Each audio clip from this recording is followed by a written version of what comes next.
Hello, everyone.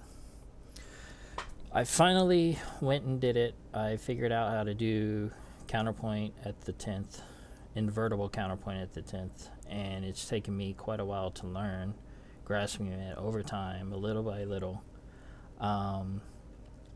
Invertible counterpoint at the 10th is really difficult when you're trying to do it with two voices. I'll just put that out there right now.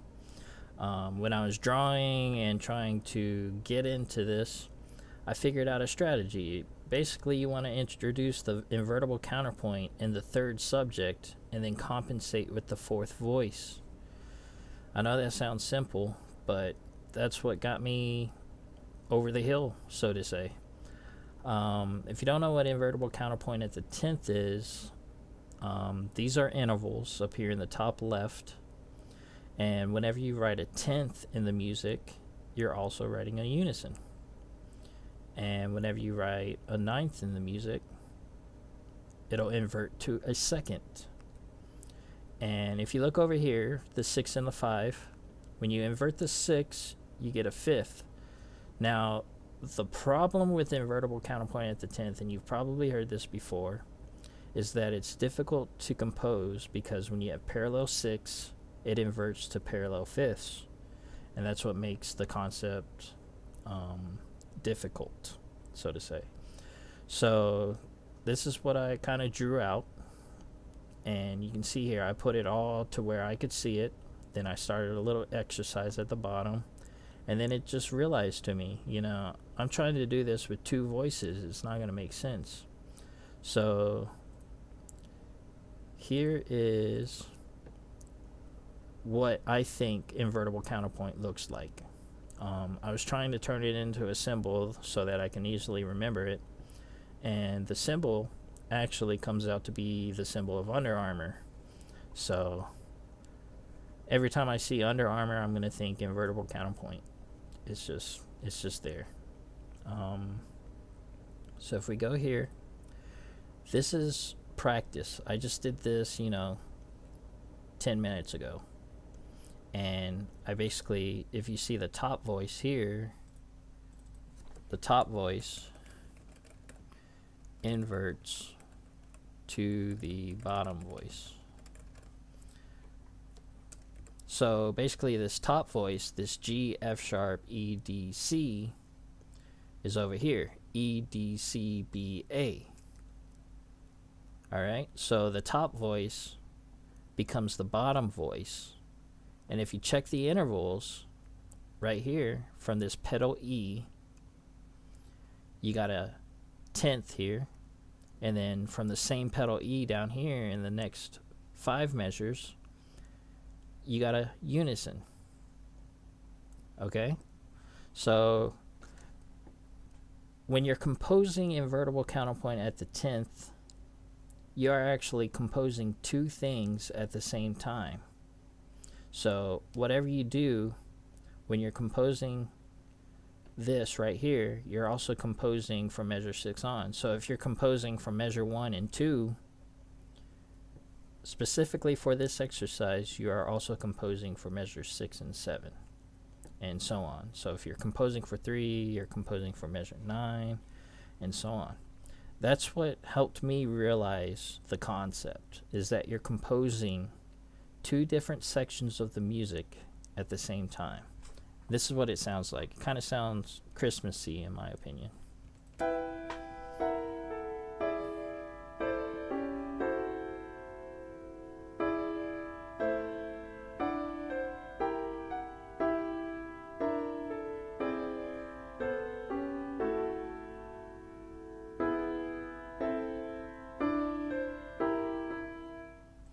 So it's got some neat sounds to it. I was always encouraged by my professor to keep pursuing the invertible counterpoint at the 10th. He would give me the concept that once you finally grasp it, you get some very interesting melodies. Now, I'm not going to say this is melodic, but it's more practice. But the melody, it could use some embellishing.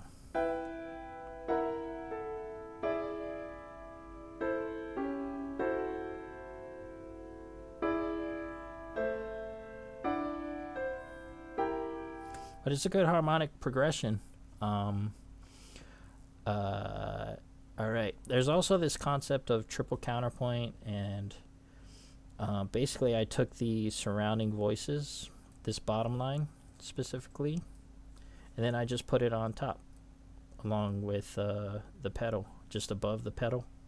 And I think, you know, it got pretty close to triple counterpoint, and that's going to be my next hill to climb. But as you can see, the E pedals, just like in this chart, see how the E pedals on the right side, and then you got the counterpoint on the top and the counterpoint, you know, underneath the top. Well, I don't know if that's really relevant, but now that I think of it, this won't be an inversion basically, but it does show you the notes from another perspective. So, you know, ignore this bottom line here, not the E, but this bottom line that goes up and down. Alright, so you got this top voice coming down and then back up. That's what's happening over here. See the G, how it's going down and then back up, down, then back up on the right side. And then it inverts to the bottom, down, then back up. And we can do an interval check. Every time you do a counterpoint at the 10th, the intervals will add to 11. Okay? So here, from this E to this G is a 10. And then from this E, where it inverts, to this E is a 1, or a unison. So 10 plus 1 equals 11. Look at this A here. We got the A to an E, which is a fifth. And then look over here. E to a C, which is a 6. 6 plus 5 is 11. And when I try to explain this, people automatically go to, oh, it's very mathematical. Well, it is, in a sense, but that's where the conversation usually stops, because nobody really wants to talk about invertible counterpoint at the 10th. So let's give this another listen.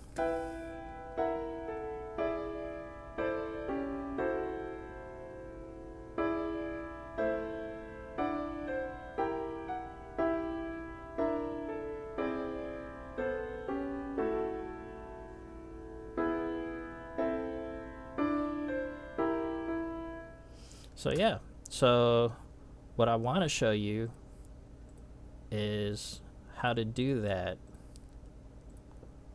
from a step-by-step kind of presentation. So we'll go keyboards, piano, have 2 voices. I'll name this practice 2.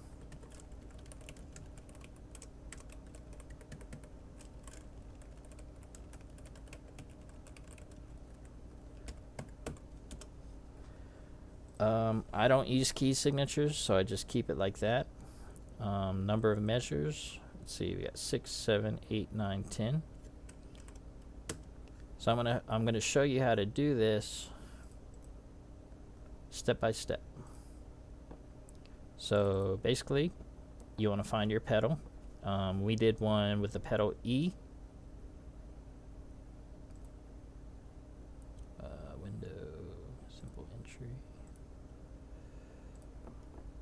So we did this with a pedal E. How about we do it with a pedal G? Alright, so we'll put the G in the second voice here. Just a nice long pedal. And then in this measure, was it this measure? After 2 measures, it's a whole note. 2 measures, it's a whole note.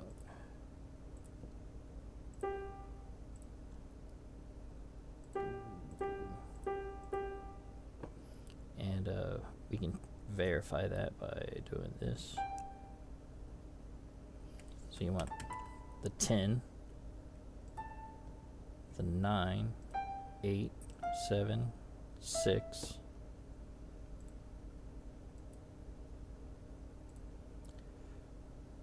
7, 8, 9, 10. Okay? And then we're going to sustain that same pedal. 1, 2, 7, 6, 7, 8, 9, 10. Alright? And all we got to do is put that in the bass line. So it starts on a G, because the 10 inverts to a G. So we got G, A, E, D, C. So we got a fifth here. Fifth inverts to a 6. Right? Fifth inverts to a 6.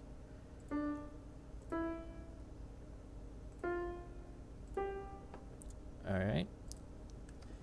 So we got a G, F, E, D, C, which is a fifth here. And then we got here, we can check our interval. Right here, the D to a G is a fourth, so that's got to be a 7.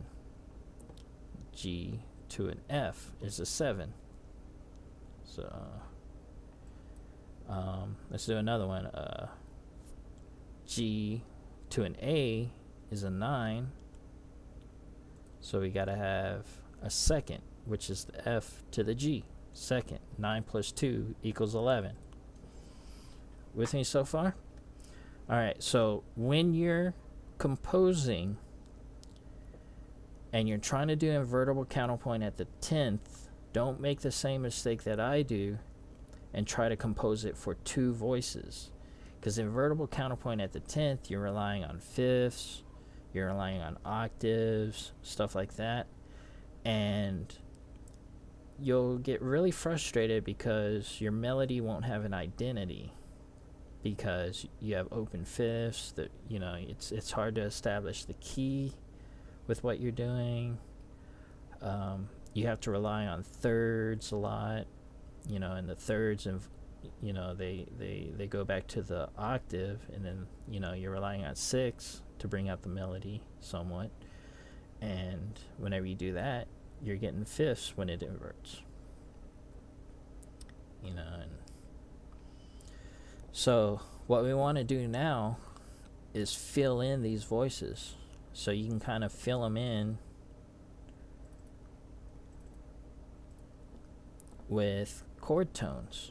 And what I'm doing right now is I'm basically using my knowledge of reharmonization.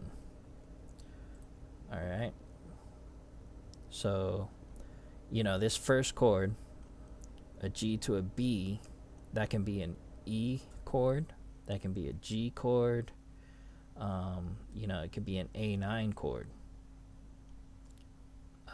It can be all kinds of things, you know. And, you know, I kind of want to make it an A9 right now. But I wonder if I can get away with it, you know. If you look at the previous example, you know, these chords, this right here is an E chord, easily understandable. But I went to a F7 chord, to an E major chord, to an A minor chord. And it's not until, well, it's an A minor 11, I'm sorry, and then to an F sharp, yeah, an F sharp 9, or an F sharp, I'm sorry, F sharp flat 5, F sharp 7 flat 5, and then I go to a E7, to an A minor. And that's where the song makes the most sense, you know, speaking, you know, as far as theory goes. And then it goes further to a D, I'd call it a D9 chord, but yeah, D9, because there's the 7. And then it goes to a G minor 7, G minor major 7. You know, so I'm using concepts of reharmonization, and since I want to get into triple counterpoint, I'm trying to write things over here that'll make sense over here. So basically when you compose this line right here, you're also thinking about what's going over here, and I'll show you what I mean later on in the video. Alright, so what we want to do now is fill in these chords. So we got a G here.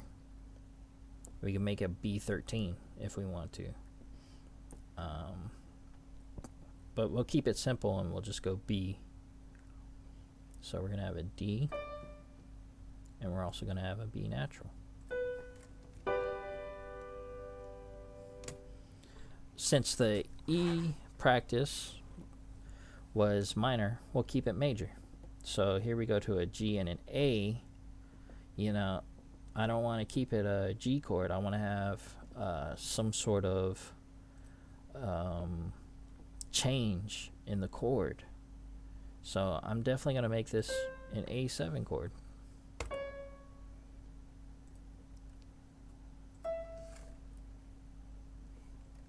Got my layers mixed up.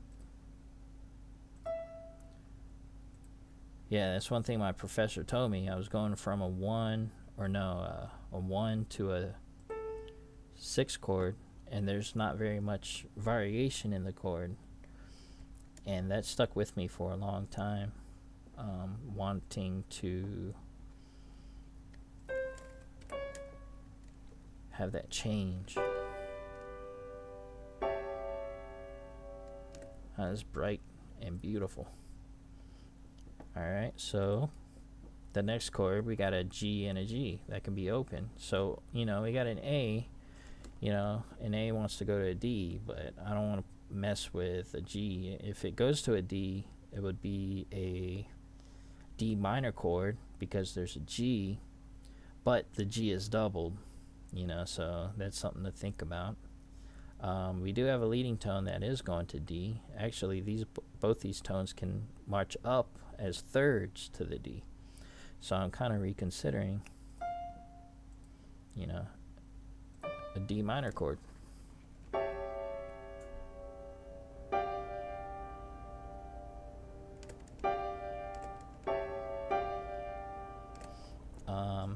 It could also be, you know, from an A.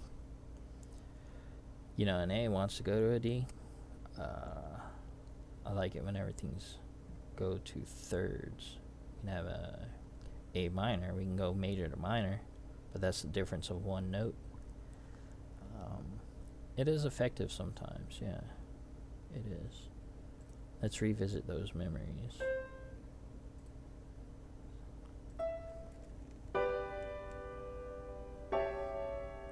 I think I'll like it because it's chromatic. Kind of sounds like a pop tune. We'll go with it. So now we got a G and an F. The most obvious would be a G7 chord. I kind of like the idea because this C can come down to a B, and the 1 can come down to a D. Now, as a rule of composing, you only want 4 parallel thirds. 4, period. Nothing more than that. Alright, so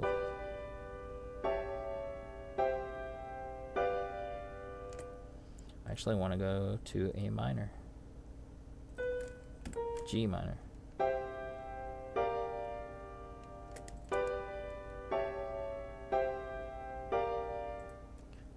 I like it. G minor 7. So what I was saying earlier, you only want 3 or 4 parallel thirds or 6. You don't want to depend on them too much. Alright, so now we got a G and an E. And coming from this G, you know, we can go to a C. And that would make a lot of sense, actually. Alright.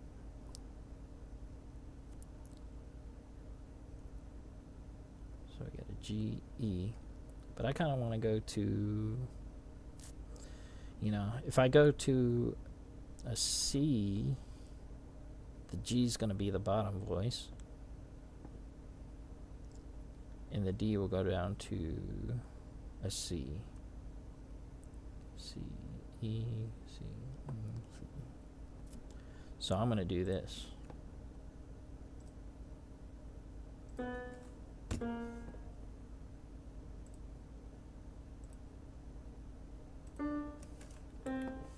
I love flat 7 to root. It's one of my favorite sounds.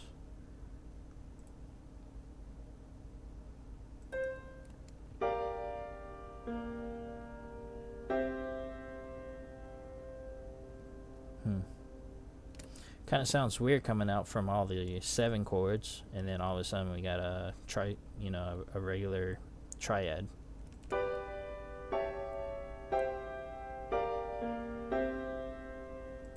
So, how about a major 7?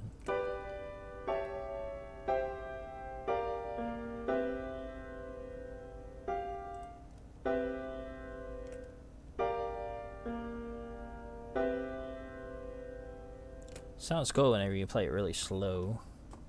Something to consider. So moving on, we got a G and an F, G and an F, G and an F, G and an F. You know, you can do an E minor flat 9. E minor flat 9. E minor flat 9. It'd be a flat 9 sharp 9. I mean, it'd be an altered chord. It's not gonna sound right. Not on finale. Not on finale. You get this sound.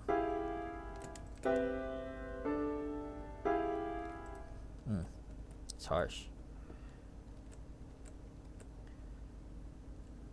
Let's see. We can do G, F. So C going to an A or an F, an F9. That would sound cool, actually. An F9. I like the idea of a major 9. F major 9. Think we can do it? Nope, because if I put the E there, we can do it with the bottom voice being in.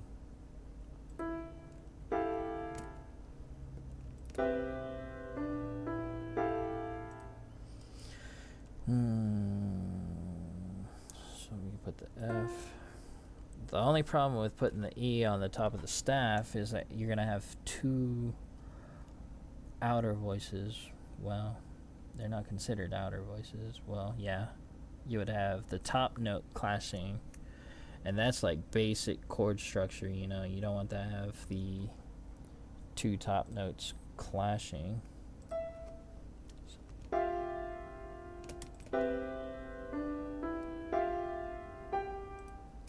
But, you know.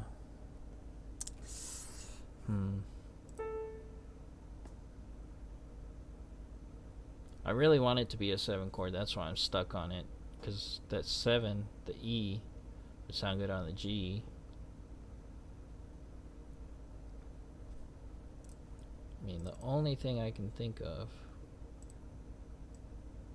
is if we get to the bass clef a little bit further and ahead of schedule. And then we're going to open up like this. F, E, G, F. And I'm going to change this bottom note to an A. That way we got the 3rd, the 7, the 9, and the root.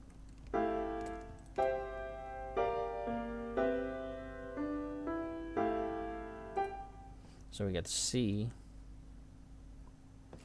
But how are we going to get to that A? So we are going to just walk it down.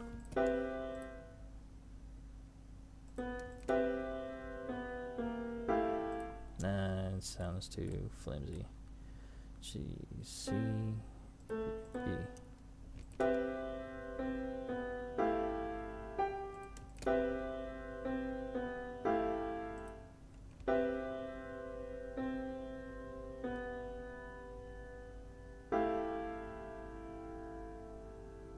It's a shocking chord. I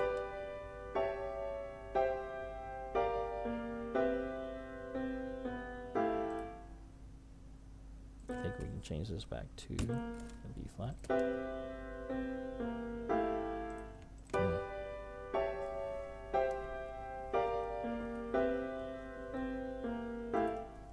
No, don't like it. Anyway, I'm kind of getting off the point here. So basically, let's finish this up real quick. So we got an A, a G, and a G, A, G. So F, G, G.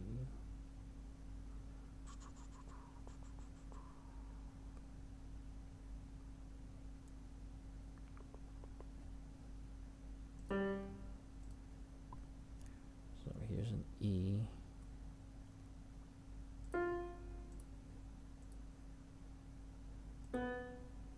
And E, F, parallel fifths. Parallel fifths.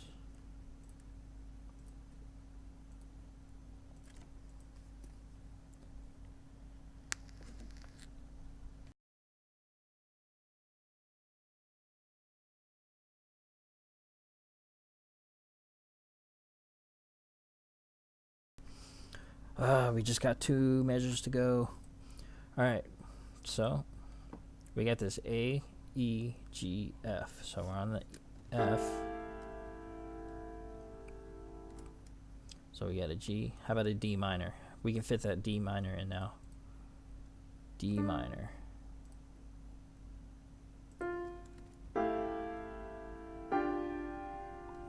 Yeah.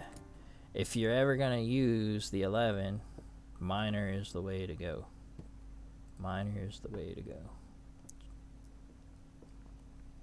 If you're ever going to use the 4th. Use the 4th, Luke. Alright, so we got a G and an A, D, G and an A, G and an A. G, A, D. We're coming from a D. From an A, D. We'll go circle of fifths on it. So we got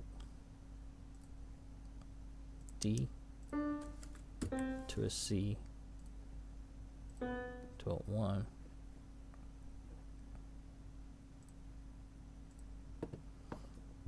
Almost there.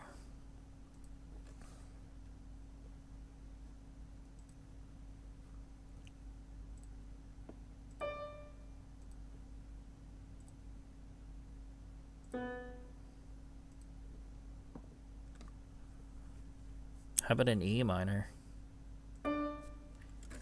E minor with the 11. Oh, that's beautiful. I'm gonna change to the vintage.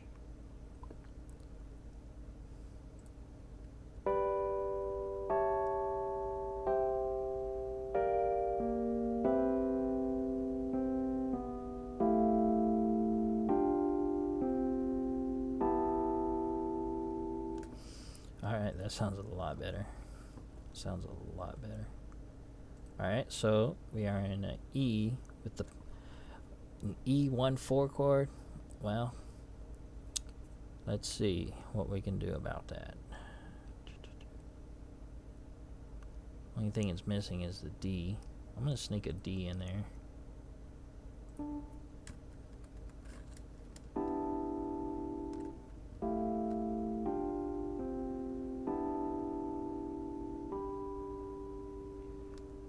Can you guess what that chord's gonna be?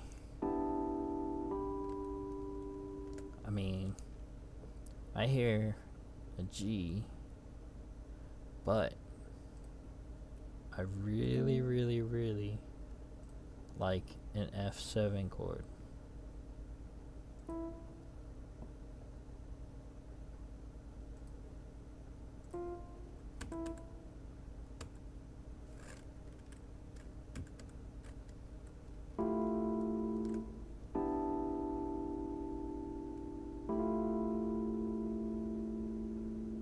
I love it. I love it a lot.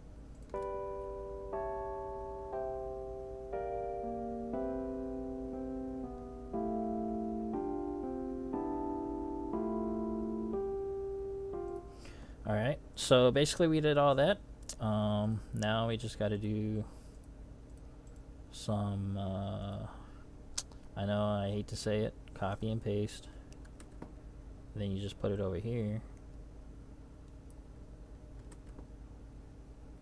Right. Then you bring your G back.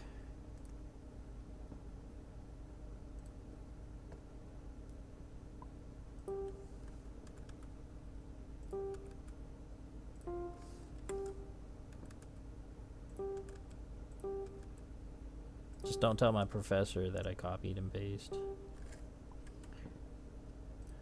It's not like he'll get mad or anything.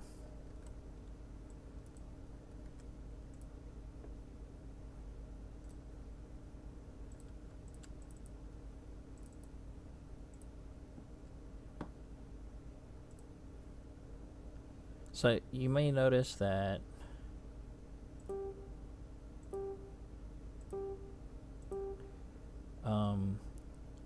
some of the notes go below the pedal, and I'm okay with that. But you know what I discovered with this practice is that you have no idea what this is going to sound like.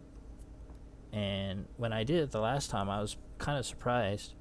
After the copy and paste, the horrible, terrible thing that you are not supposed to do, copy paste, you really get a surprise at what happens, and then all you have to do is kind of just touch up on what's going to happen in the next chord.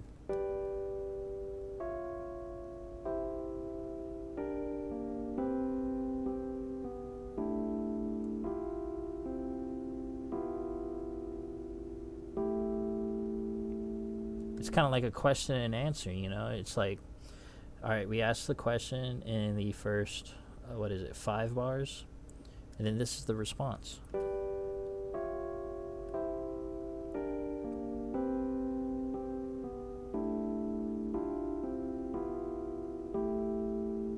Yeah, I love it. All right. So what I'm going to do, just minor touches, I'm going to turn this into a flat.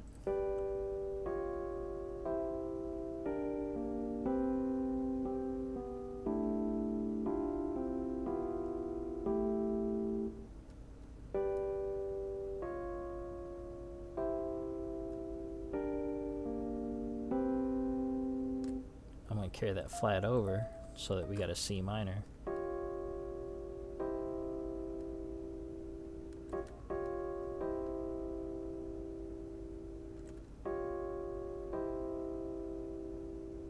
Oh, that is bluesy.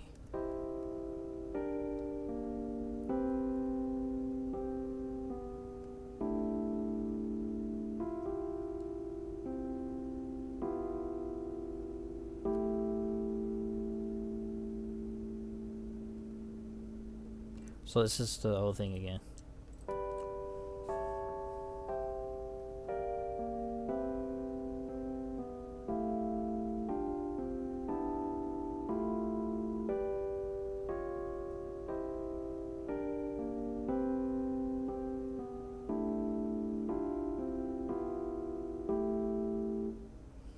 Yeah, that's pretty cool.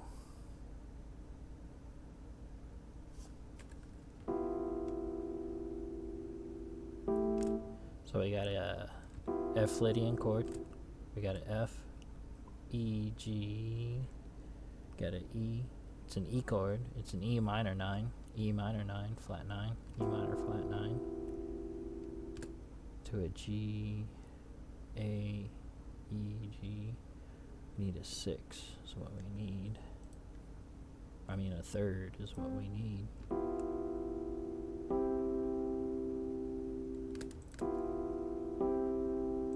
I don't know, I kind of like it the way it was. So we got an A, E, G with a G. So it'd be a E minor 6 chord.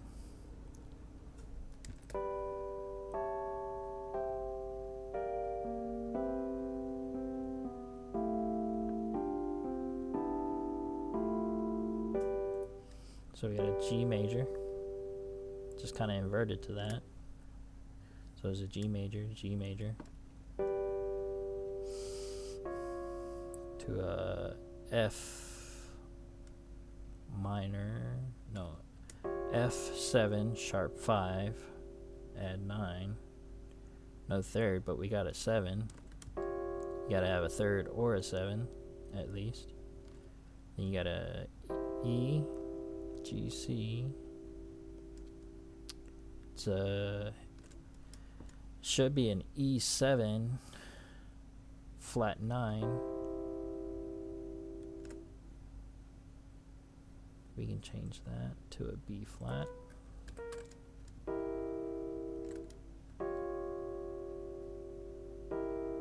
So we got the flat.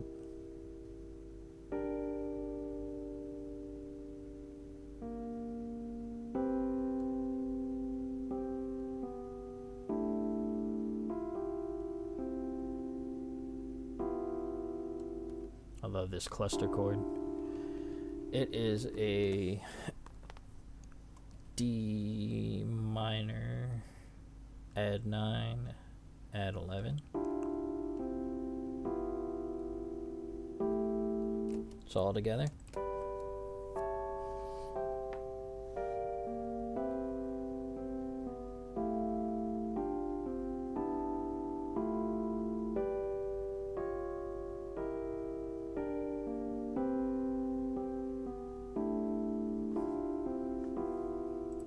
Alright, so right here we got this F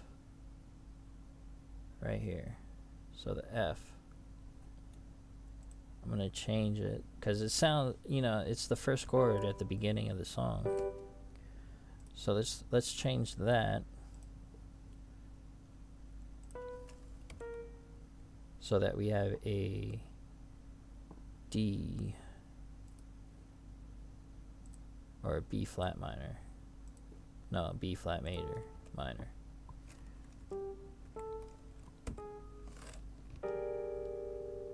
Because this F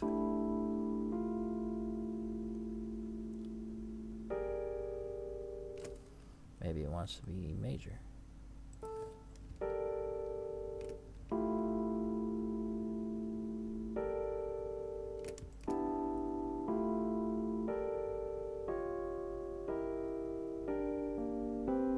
I can definitely do something with that. I'm going to keep it like that and then work on it some other time.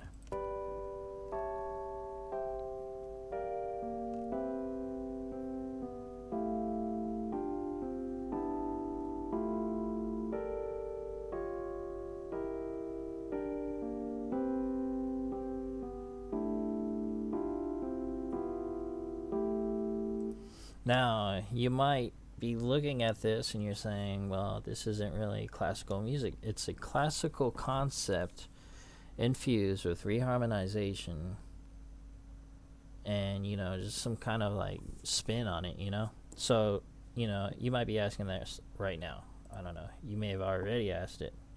But in my next example, here's a classical example of how it works.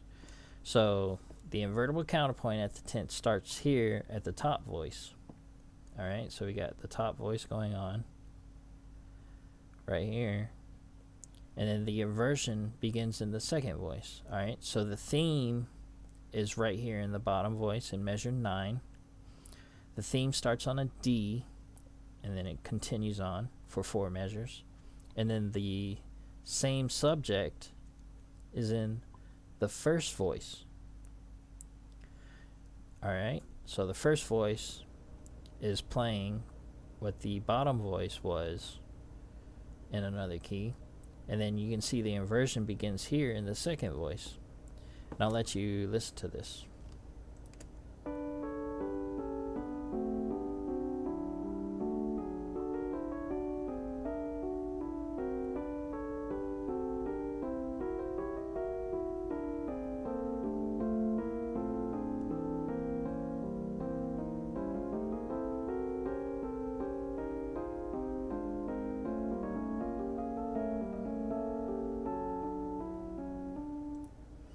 Alright, so if we do our interval check, you got this D, which is in the top voice is another D, so that's 8. So when you invert it, it needs to be a third. And if you look at the top two voices here, you got a third. So 8 plus 3 equals 11. Now, how I composed this, I knew what the subject was. I just threw in the subject, all right? Threw in the second voice, and then I started the invertible counterpoint. So 9 through 13, 14, 15, 16 was already written with the theme and everything. And I was composing with the invertible counterpoint at the 10th in the top voice, and I was composing measure 13, 14, 15, 16 at the same time. So when I had an octave, I put a third, all right? And then you move on to, you know, the next voice. All right, so I had an octave, I went down a step, and, you know, that makes a 7. So from the G to the C, we have a 4. 7 plus 4 equals 11. All right, and then I composed on. All right, so now we got D to a B. That is a 10th. So with a 10, no, sorry, a D to a B. F to a D to a B. Wow. D to a B. All right, so I got a D to a B, which is a 6, right? So now I got an F to a C, which is a 5th. And then from here, C sharp to an A, which is a 6th, which is an E going to a B flat, okay? I had to make sure it was a B flat so that we wouldn't have parallel fifths, you know, and that's where the reharmonization comes into play. If you can reharmonize and you have a strong knowledge of chords, then you can actually play around the rules, okay? Plus that B flat's also in the key of F, so there's nothing really special about it.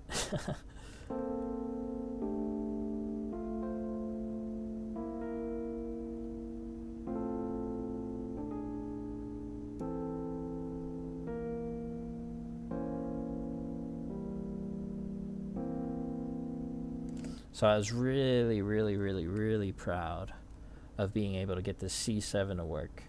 This is actually an altered chord, and if you talk to any musician and how they use altered chord, or if you talk to a composer and you bring up altered chords, there's a lot of contempt there because it's very difficult to get altered chords to work, but that has nothing to do with invertible counterpoint at the 10th. I'm sorry. So looking at measure 10, in the top voice we got an E. The subject, it has a D, so the D to the E is a second. So top voice is here. We got a B flat to a C, and that's a 9. Alright, but if you notice, this has nothing to do with this chart because this chart only maps out one note. Alright, whenever you take your invertible counterpoint to the 10th to your composition, you're gonna have a beautiful painting. You know, you're gonna have something so complex that you can probably invent, you know, a different kind of sound with what you're doing. So, you know, I kind of did this to get the ball rolling. You know, I'm thinking, all right, let's simplify this. Let's reduce it to, you know, what it is, and then just go with it. And then I started composing this, and then I wanted, I wanted to really get it, and then I started composing 2 sections at once, and I think that's just what you have to do. You have to compose 2 things at the same time. And that's basically all I'm going to say. So I hope this helps you. I've scoured the internet on information about invertible counterpoint at the 10th, and you know, I was mostly finding things that explained how difficult the invertible counterpoint at the 10th is, and I've mostly found examples of where it occurs in earlier music, and I've also found that chart that I've used. That chart is pretty handy, especially when they add up to 11. But I hope that this guide, and you can kind of see it in compositional practice, I hope that helps you, and I hope that carries you forward over the hill like I did, and it's just like my professor said, once you grasp the invertible counterpoint at the 10th, you're going to have some really great sounding melodies. Try it. Thank you for watching.